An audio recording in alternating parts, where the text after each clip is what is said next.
Gwapo ah. Hello guys! Welcome back sa ating channel. For today's video po ay ibabahagi ko kung paano gumawa ng turon na saging. Kung magkano ang pwede nating kitain at konting tips. Tara, umpisa na natin!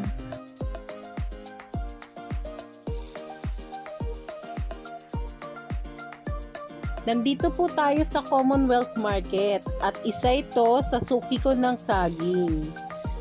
Para po sa kaalaman ninyo, meron po akong 4 na suki. Pero dito ako madalas kumuha ng saging kasi mas malapit siya sa terminal ng tricycle. At saka yun nga, mabait yan si Johnson. Silang dalawang mag-asawa. Nagpapautang yan. Ito naman si Peter. Uy! Yan, maganda yung saging niya na pang turon at saka pang maruya. So, kumukuha din ako sa kanya. Lagi sa 100 lang yung balot. Opo. Balot no? Tali ba? Kaya nadudurog yung ilalim.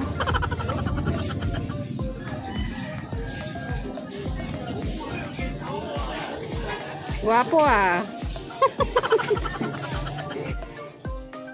Kaya po pala 4 yung suki ko ng saging. Para kunyari wala po dun sa isa kong suki. Meron pa akong 3 option.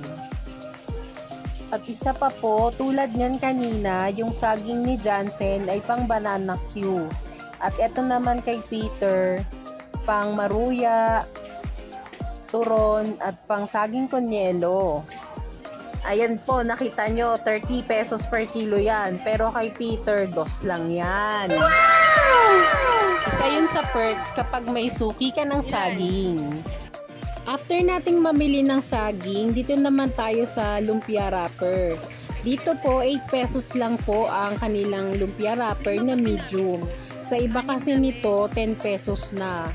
So, isa yun po sa ginagawa ko na naghahanap talaga ako ng mas may mura na sangkap para hindi na tayo magtaas din. Nasa dulo po ng video ang ating costing.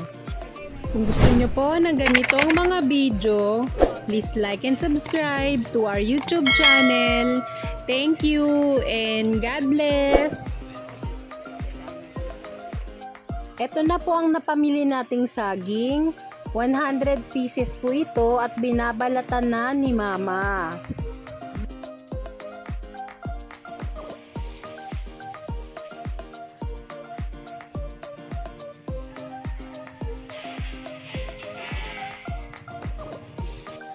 Ito na po, nabalatan na natin ang lahat ng saging na hinog. At ito naman ang 60 pieces na lumpia wrapper na nahiwalay na.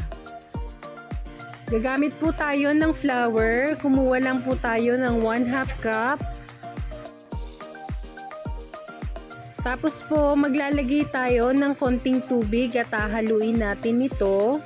Gagamitin po natin ito na pandikit sa ating turon. At kapag wala na pong buo-buo, pwede na po ito. Mag-start na po tayong magbalot ng turon. Kailangan lang natin ng isa lumpia wrapper, tapos 1½ na saging. And then, iro-roll natin ito ng mahigpit. Saka tayo gagamit ng pandikit, yung ating flour na nilagyan ng water. Tapos, yan po. Gagawin lang natin ito hanggang sa maubos na natin yung 60 pieces na wrapper. Si Mama talaga yung tagabalot ko ng turon. Pero kapag wala siya or may lakad siya, yun, saka ako nagbabalot ng turon. Ito po yung isang way, yung kabilaan na finold yung ating lumpia wrapper. Pwede rin yang ganyan. At eto na po, nabalot na po lahat ni Mama. Ito po yung tira natin. Imamaruya ko po yan. Pwede na tayong mag-start magturon. Sa ating kawali, naglagay lang ako ng 1 litro at kalahating litro. Pinainit ko lang ito. Saka ko nilagay yung 12 pieces na turon. Sa pagluluto po nito, hindi kailangan halo ng halo. 1 at a time lang yung halo natin. lalo na kung hinog yung ating mga saging.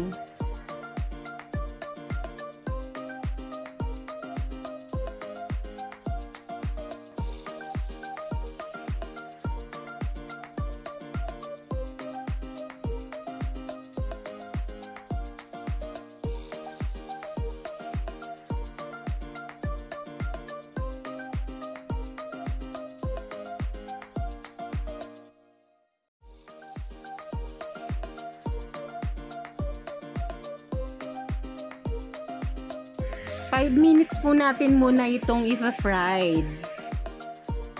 At after 5 minutes, maglalagay na tayo ng 1/4 cup of light brown sugar. At hahaluin natin ang ating turon para umilalim yung asukal.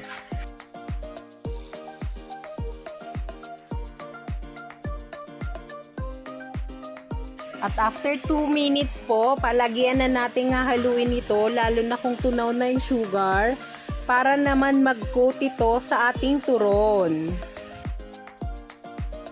Pwede din po kayo mag-add pa ng sugar kung kayo po ay mas gusto nyo na mas matamis pa yung inyong turon. At habang naghahalo tayo ng ating turon, shout out po kay Miss Chichi Salvacion.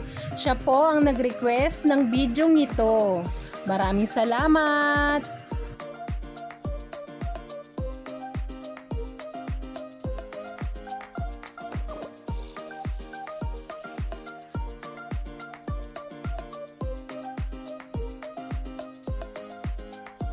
Ten to 15 minutes po, luto na ang ating turon.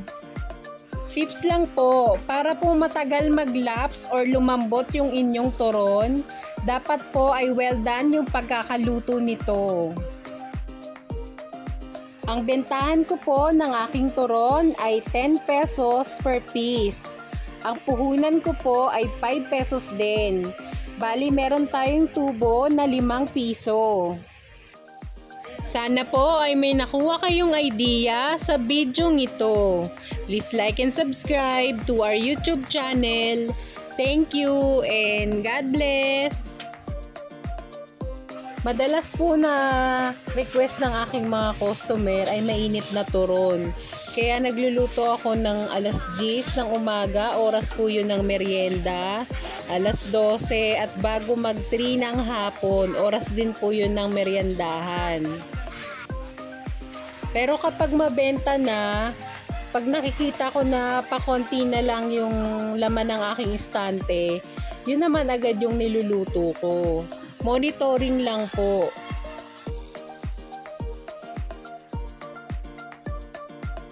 Maraming salamat po sa aking mga suki, sa laging bumibili sa aking tindahan, at syempre po sa aking mga subscriber.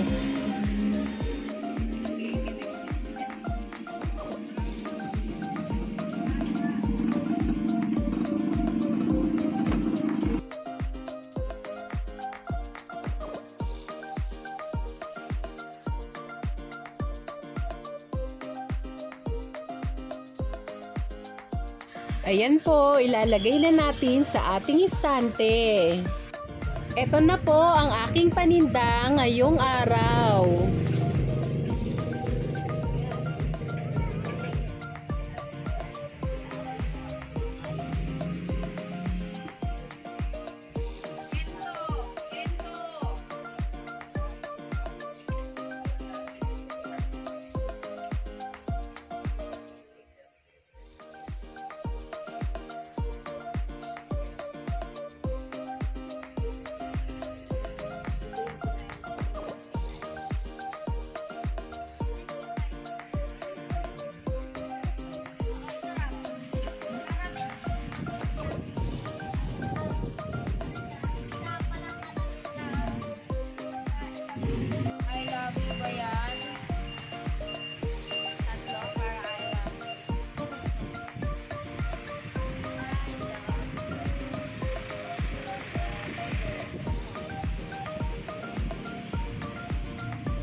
Thank you for watching!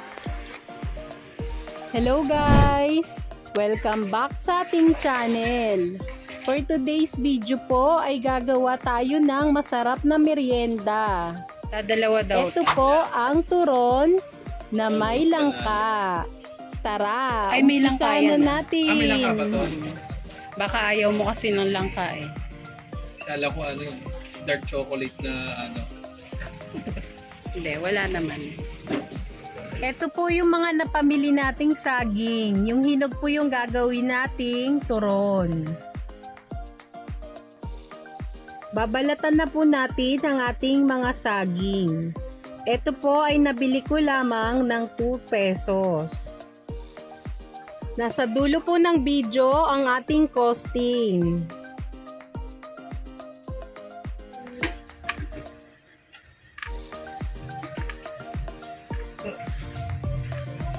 Ito na po ang nabalatan nating mga saging.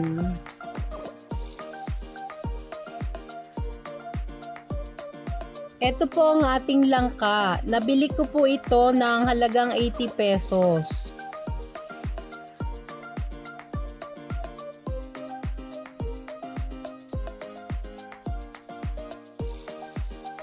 I-slice naman natin ito into strips. Kung gusto nyo po ng ganitong mga video, please like and subscribe to our YouTube channel. Thank you and God bless!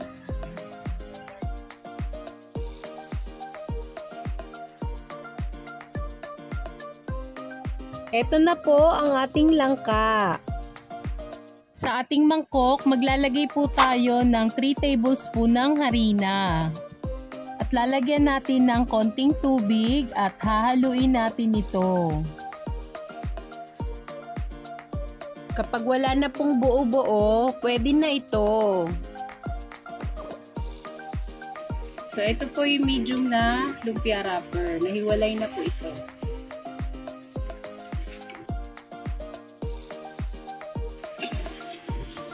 Mag-start na tayong magbalot. Gagamit po tayo ng medium na wrapper. Sa isang buo po ng saging, hahatiin natin to sa gitna. Ang gagamitin lang natin muna yung kalahati. Yan. Maglalagay din tayo ng 2 strips ng langka. At ifo-fold natin ito. Pati po yung 2 side. I-fold natin at maglalagay tayo ng pandikit para hindi bumuka yung ating turon. Ayan, iro-roll na natin ito ng mahigpit. At ito na ang ating turon with langka. Gagawin lang natin ito hanggang sa maubos na natin ang ating binalatang saging. Kung gusto nyo po ng ganitong mga video, please like and follow our FB page. Maraming salamat!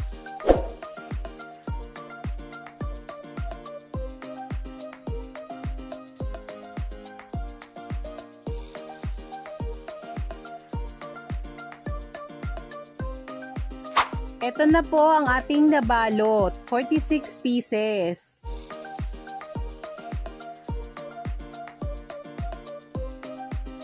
Ito po yung turon ko na walang langka.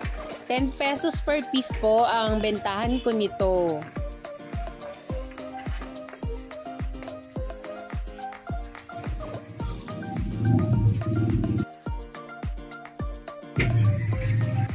Dapat po ay mainit ang ating mantika. Naglagay lang po ako nito ng 2 liters ng spring oil. Pero yun nga po, sa 2 liters na yon marami akong niluluto like nung karyoka, banana Q, turon na walang langka. Tapos kapag nakita ko na nababawasan na yung oil, nag-add na lang ako.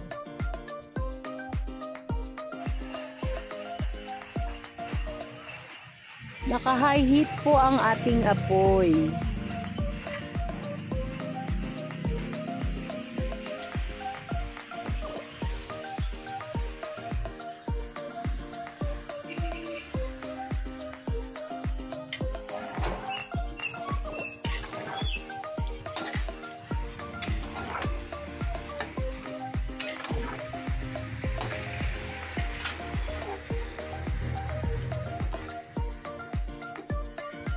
Tinride ko lang ito at least 3 minutes. Tapos, iaahon ko na ito.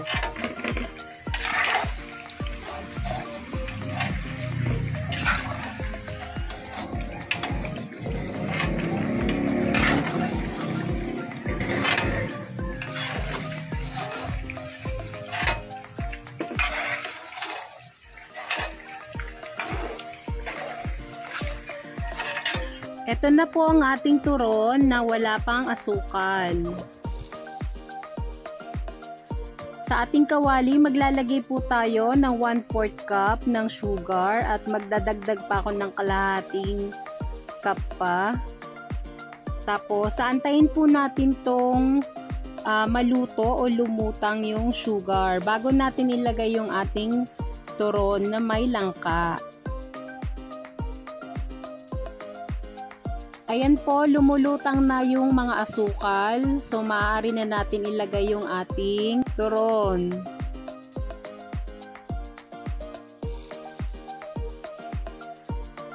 This time po, continuous na yung paghahalo natin para po mag-coat yung ating sugar sa ating turon. At kapag na-well combine na po, maaari na natin iahon ang ating turon na may langka. Tips lang po, para hindi agad lumambot yung ating turon, i-weldan nyo po yung pagkakaluto nito.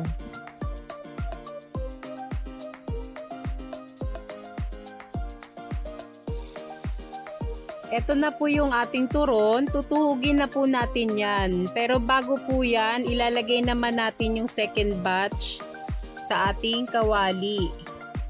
So ito po yung pangalawang batch kasi nga 'di ba 46 pieces po ito, no. So dire-diretso na natin lulutuin. Pero ito po this time hindi na natin iaahon, ilalagay na rin natin dito yung asukal once na prito-prito na natin tong turon natin. Siguro mga 2 to 3 minutes na piniprito natin to. Yan, ilalagay ko na rin yung sugar. Ito naman yung isang step ng pagluluto ng turon. So, yan. Ito po, tutuhugin na natin yung ating turon. Bali, sa isang stick po, magtutuhog tayo ng 2 pirasong turon. Ayan. Tapos ilalagay na po natin ito sa ating tray. Sa second batch po ng luto natin ng turon, naglagay na tayo ng 1/4 cup ng sugar. So yan, dire-diretso ko lang tong lulutuin.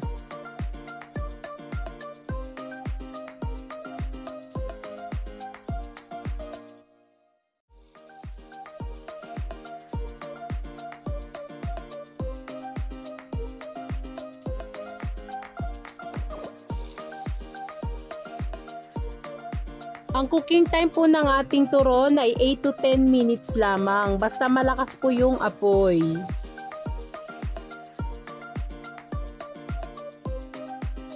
Kanina po, 1/4 cup yung nilagay natin. Tas nag-add pa tayo ng 1/2 cup.